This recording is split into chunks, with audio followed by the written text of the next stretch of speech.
दोस्तों, जो लोग अपना ध्यान केंद्रित नहीं कर पाते, उनके मन में तरह तरह के विचार आते हैं। इन विचारों के कारण वे अपने लक्ष्य से भटक जाते हैं। व्यक्ति अपने मन को खाली कैसे करें, इसी पर आधारित एक कहानी बताने जा रहा हूं। एक बार एक शिष्य बहुत गहनता से ध्यान कर रहा था, लेकिन उसका ध्यान केंद्रित नहीं हो रहा था।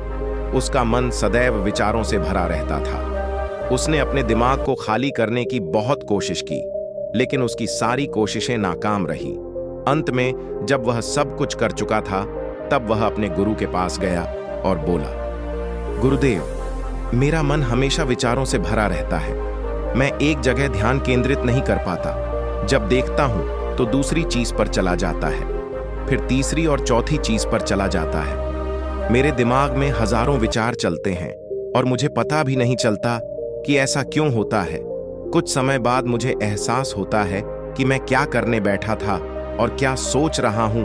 एक गुरुदेव, मैं अपने दिमाग को विचारों से खाली करना चाहता हूं। चाहता हूं कि मेरे मन में एक भी विचार ना रहे। जब चाहूं तभी विचार उठना चाहिए। गुरु ने कहा कि किसी भी समस्या का समाधान तभी होता है जब हम समस्या की जड़ तक पहुंच। जितना इसके बारे में जानता हूं, यह उतना ही रहस्यमय होता जाता है। गुरु ने कहा, जाओ और छोटी छोटे पत्थरों से भरा एक घड़ा लेकर आओ। तब शिष्य छोटी छोटे पत्थरों से भरा एक घड़ा ले आया और गुरु के पास रख दिया। गुरु ने कहा, इस घड़े को अपना मन समझो और इस घड़े में पत्थर भरे हुए हैं। अब इस घड़े में और पत्थर डालो। शिष्य घड़े में पत्थर डालने लगा। घड़ा पहले से ही भरा हुआ था और पत्थर डालते ही बाकी सभी पत्थर नीचे गिरने लगे। तब गुरु ने कहा, रुको और ध्यान से देखो। अब घड़े के अंदर पत्थर नहीं जा रहे हैं, बल्कि वह नीचे गिर रहे हैं, क्योंकि यह घड़ा भर गया है। इसमें जितने पत्थर आ सकते थे वह आ गए। अब और पत्थर नहीं आएंगे। यदि आप दूसरा पत्थर डालना चाहते हैं तो पहले पत्थर को बाहर निकालना होगा। शिष्य ने तुरंत कहा, गुरुदेव, मैं समझ गया कि आप क्या कहना चाहते हैं, कि हमें अपने दिमाग को विचारों से खाली कर लेना चाहिए। गुरु मुस्कुराए और गुरु ने कहा, पहले पूरी बात समझो और फिर दिमाग को खाली करो। गुरु ने कहा कि हमारा मन इस घड़े के बिल्कुल विपरीत है। तुम घड़े को पत्थरों से तो भर सकते हो, लेकिन मन को विचारों से नहीं भर पाओगे। मन तो हमेशा खाली रहता है। शिष्य ने कहा, गुरुदेव, मुझे कुछ समझ नहीं आ रहा है। अगर दिमाग हमेशा खाली रहता है तो हम उसे खाली करने की कोशिश क्यों करते रहते हैं? इसकी क्या जरूरत है? गुरु ने कहा, इस घड़े से एक एक करके सारे पत्थर निकालो।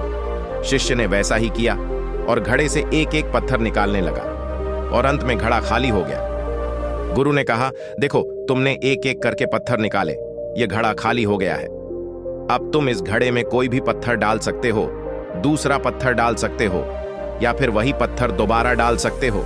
तुम इसे आधा भर सकते हो या फिर पूरा भर सकते हो। शिष्य ने कहा, लेकिन यह तो पत्थर हैं, इन्हें आसानी से निकाला जा सकता है और घड़ा खाली किया जा सकता है, लेकिन मैं अपने मन को कैसे खाली करूं?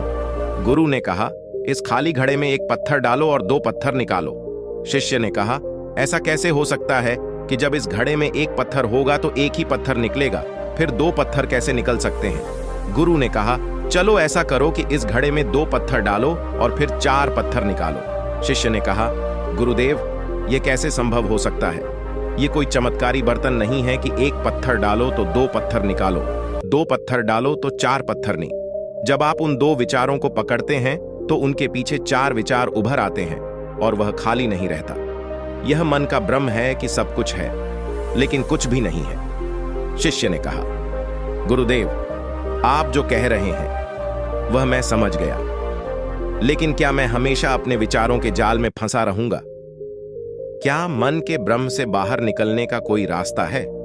गुरु ने कहा, जब तुम उन चार विचारों को पकड़ते हो तो उनके पीछे 16 विचार उभरते हैं और ऐसा करने से विचारों की एक लंबी श्रृंखला बन जाती है और आप कहीं नहीं रुकते, एक के बाद दूसरे विचार को पकड़ते चले जाते हैं। यह मिट्टी के घड़े के समान है, भरा रहेगा, लेकिन आपका मन कभी नहीं भरता, वह हमेशा खाली ही रहता है। हमारा दिमाग भी एक विचार के बाद हमारे लिए हजारों विकल्प खोल देता है और हम एक मुख्य विचार को छोड़कर उन हजारों विकल्पों में फंस जाकर अपना ध्यान इकट्ठा करो, एकाग्रता लाओ। जो भी कर रहे हो उसे अंतिम मानकर करो।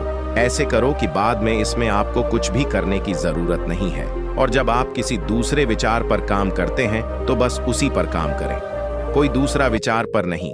मन के भ्रम से बाहर निकलना इतना आसान नहीं है, लेकिन अभ्यास सब कुछ कर सकता है।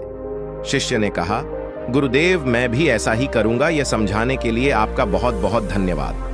हम सभी अपने दिमाग को खाली करने की कोशिश करते हैं, मन के उठते बैठते विचारों से परेशान रहते हैं।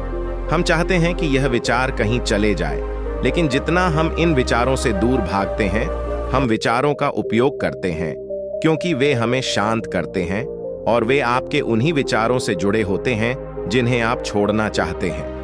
यह विचार इतने शक्तिशाली है, जब आप सोचना ही नहीं चाहते तो आप शांत रह सकते हैं। यह तभी संभव है जब आप शांत रहने की कोशिश करना बंद कर दें और अपनी समस्या को हल करने पर ध्यान दें।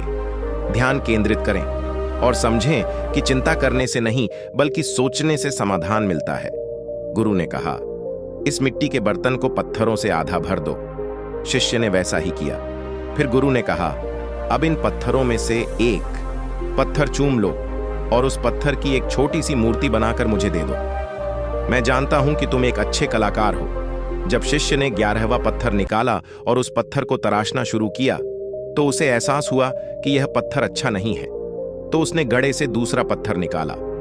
उसे वह पत्थर भी पसंद नहीं आया। फिर उसने तीसरा पत्थर निकाला, उसका रंग उसे पसंद नहीं आया। फिर उसने चौथा पत्थर निकाला, लेकिन उसे इस पत्थर नहीं, एक दोष निकला।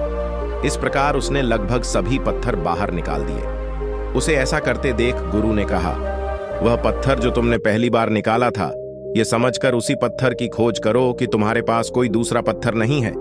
तब शिष्य ने उस पत्थर को ही खोजना शुरू कर दिया और उस पत्थर से उसने अपने गुरु की एक बहुत ही सुंदर मूर्ति बनाई और अपने गुरु को भेंट की और कहा, इस पत्थर से मूर्ति बनाई जा सकती है। इसका विचार भी नहीं कर सकता था। गुरु ने कहा कि जब कोई दूसरा विकल्प नहीं है तो हम अपनी सारी ऊर्जा उसमें लगा देते हैं और उसे सर्वश्रेष्ठ बनाते हैं। जब कोई दूसरा विकल्प है तो हम सिर्फ पत्थर चुनते रहते हैं।